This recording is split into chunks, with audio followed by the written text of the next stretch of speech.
திருச்சிற்றம்பலம்.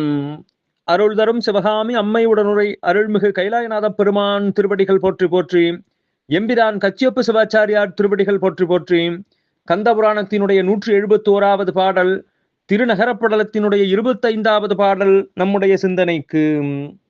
தீபுரத்திடை மடுத்தவன் ஆணையால் சிறந்த மாபுரத்திடை வான்தொடும் கடிமதில் வரைப்பில் ஆபுரத்தவாய் கிளர்ந்தவே அமைத்த அன்று என்ன கோபுரத்திடை கொழுந்து போல் ஓங்கிய கொடிகள்.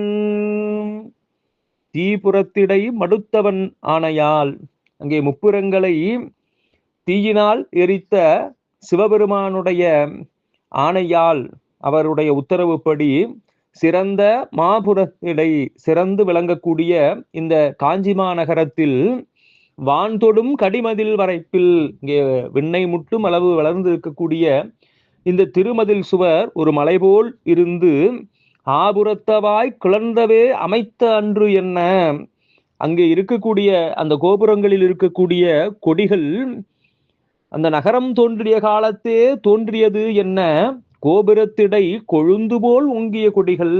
அந்த கோபுரத்தின் மேல் இருக்கக்கூடிய கொடிகள் எல்லாம் மிக ஒளி வீசி தீப்பிளம்பு போல் இருக்கின்றன.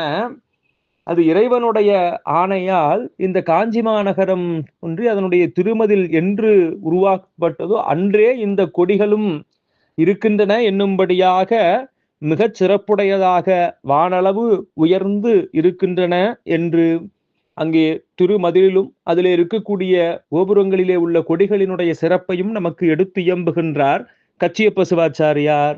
திருச்சிற்றம்பலம்.